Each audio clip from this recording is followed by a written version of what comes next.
The Appalachian Trail encounter. A hiker's nightmare.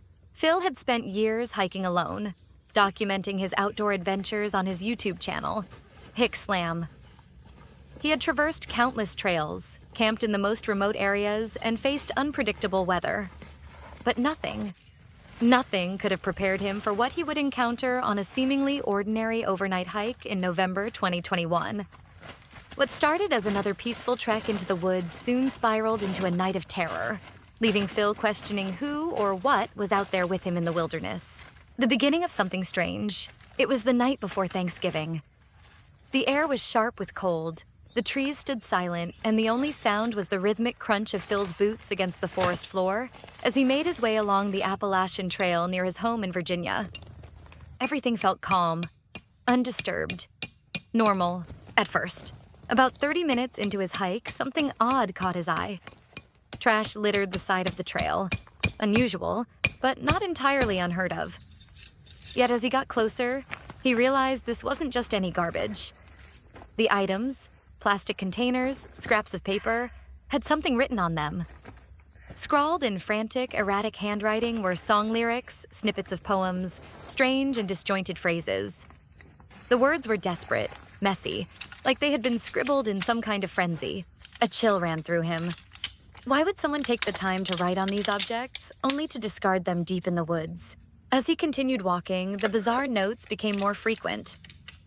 Some spoke of government conspiracies, secret agents, and cryptic warnings. Others were deeply personal, almost like diary entries from a mind unraveling. Each one was fresh. No sign of weather damage, no dampness from the elements.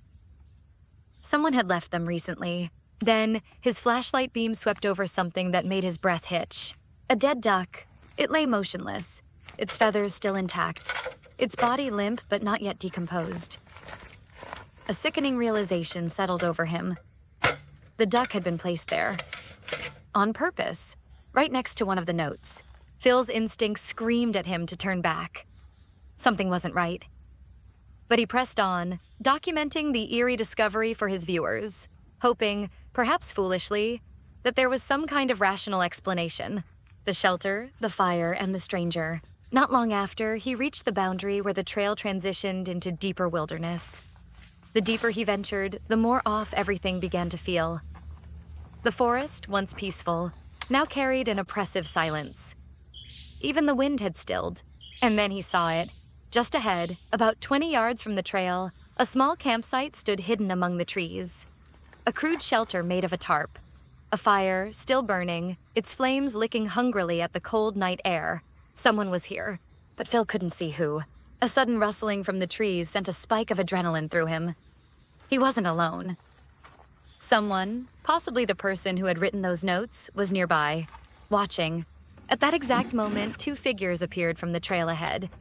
Two women hiking with their dog. Relief flooded Phil until he noticed their expressions. Wide-eyed, nervous. One of them spoke first, her voice laced with urgency. "Have you seen the guy?" Phil felt his stomach tighten. "What guy?" "The one leaving all the creepy notes and the dead animals." Phil hesitated, then pointed toward the burning fire in the distance. "There's a campsite just over there." Their faces drained of color. "Can you walk back with us?" one of them asked, her voice trembling slightly. Phil didn't hesitate. Something in the air, something primal, warned him that staying near that fire was a mistake. Without another word, he turned and walked with them back down the trail. Once they reached their cars, the women thanked him and hurried off, their dog whining as if sensing danger. Phil stood there for a moment, debating whether to call it a night. But something inside him, the same pull that had led him to explore the woods all these years, urged him forward. He wasn't ready to give up just yet. He turned and headed deeper into the forest, aiming for a shelter farther away, somewhere he hoped would be safer. The shelter log's dark secret. When he finally reached the next shelter, exhaustion weighed on him. He set up camp, built a fire, and tried to shake the unease that had been trailing him all night. That's when he spotted the shelter logbook. Most Appalachian trail shelters had one. Small journals where hikers left messages, notes about their travels, sometimes even funny anecdotes. Curious, Phil flipped it open, scanning the recent entries. And then he froze. The handwriting. It was identical to the writing on the notes and containers he had found earlier. In 2018, while I was incarcerated at the Okaloosa County Jail, his breath caught. The entries spiraled into disjointed ramblings, references to biblical passages, ominous warnings, rants about government spies, and hidden messages in music lyrics. Think grave robbery, Little Mrs. Wolf, JB and Company, wicked schemes. Phil's skin prickled with unease. Whoever had written those scattered notes out on the trail had been here. Not just recently. That same day, a rustling outside snapped his attention away from the book. His flashlight flickered as he pointed it toward the dark trees beyond the shelter. Nothing. Then he noticed it. A half-empty Gatorade bottle dangled from a string on the ceiling of the shelter. Attached to it was a note. Same handwriting. Watch out for Yeet Mouse. The dead do walk and talk. Phil swallowed hard. Every nerve in his body screamed at him to leave. The man in the dark. Still, he forced himself to settle into his tent, the fire crackling just outside. But sleep never came. His ears strained for any sound, every snapped twig sending a fresh wave of paranoia through him.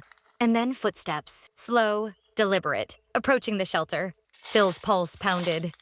He reached for his flashlight and carefully unzipped the tent just enough to see outside. A lone figure stood in the darkness. A headlamp flickered from the man's forehead, casting strange, shifting shadows across his face. Phil didn't move. He didn't breathe. The man stood motionless for a long moment.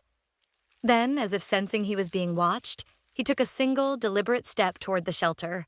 Phil didn't wait. He scrambled to grab his gear, moving as silently as possible, every instinct screaming at him to go now. With his heart hammering in his chest, he slipped from the tent, keeping to the shadows as he made his way back to the trail. He didn't look back. He didn't dare. By the time he reached his truck, his hands were shaking.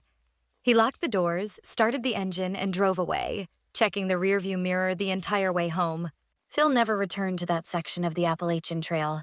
And to this day, no one knows who the man was, or what he would have done if Phil hadn't left when he did.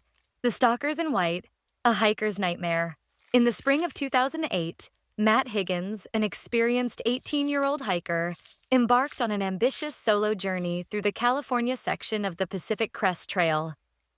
A rugged 1,700-mile stretch of wilderness teeming with harsh landscapes, treacherous wildlife, and vast, unbroken isolation. For weeks, he pushed forward through the trail's deserts, forests, and mountains, battling exhaustion and the occasional wildlife encounter. Yet nothing could have prepared him for what was waiting deep within the Lassen National Forest. Something far more terrifying than cougars or bears. The strangers on the rock. Matt had spent days in complete solitude. The Pacific Crest Trail was infamous for its long stretches where hikers would go for miles, sometimes days, without seeing another soul. But that changed one afternoon as he rounded a bend in the dense Lassen forest. Ahead, perched atop a large, moss-covered boulder, sat two middle-aged figures, a man and a woman, both dressed head to toe in filthy white clothing. Their skin appeared unwashed, their clothes ragged, their hair unkempt. The man had a long, scraggly beard, and their faces were expressionless. Their cold, vacant eyes locked onto Matt as he approached. Something about them felt wrong. The way they stared, unblinking, unmoving, unnervingly silent, sent a chill crawling up Matt's spine. He tried to be polite, offering a small wave and a forced, "Hey," as he passed. No response, no nod, no greeting, not even a flicker of acknowledgement. They just sat there, watching. Matt hurried past, resisting the urge to turn around. As he moved forward, the sensation of being watched grew stronger, burning into the back of his neck like a silent warning. That night, he tried to shake the encounter from his mind. After all, weird people exist everywhere, especially in the wilderness. But something about them, about their unwavering silence, felt deeply unnatural. A midnight visit. That evening, as the sun set, Matt veered several hundred feet off the main trail into the dense trees to set up camp. He cooked a small meal and, following bear safety protocols, tied his food in a waterproof bag and suspended it high in a tree before retreating into his tent. He zipped himself into his sleeping bag and let the quiet of the forest lull him into sleep. Hours later, a sudden noise snapped him awake. A crunching sound. The unmistakable snap of a stick breaking right outside his tent. His breath caught in his throat. Frozen in the darkness, Matt strained to hear more. The dense forest swallowed most sounds, but now he heard it again. Soft, deliberate footsteps crunching the forest floor. Someone was out there. Or something. He gripped the handle of his hunting knife, his pulse hammering in his ears. His tent had no windows, so he had no way of knowing who or what was lurking just beyond the thin fabric separating him from the unknown. Then the footsteps stopped. Silence. And then whispers. Not one voice. Multiple. Soft, hurried, conspiratorial. All around him. Matt's skin crawled. He wanted to scream, to bolt from the tent, but fear pinned him down. The whispers circled him, darting between the trees. The voices spoke in hushed, indecipherable murmurs. And then, as suddenly as it had begun, silence. No retreating footsteps, no rustling of leaves. Just eerie, unnatural stillness. Matt did not sleep for the rest of the night. When morning finally arrived, he cautiously unzipped his tent and stepped outside, scanning the area for any sign of the intruders. Nothing. But then he saw it. His food bag was gone. Not torn down, not shredded as a bear attack might suggest. Just vanished. And worse, footprints surrounded his tent. Dozens of them. Human boot prints, not his own, circling his campsite, creeping dangerously close to where he had slept. They had been right outside his tent, watching, listening, waiting. The shadows that followed. Matt ran.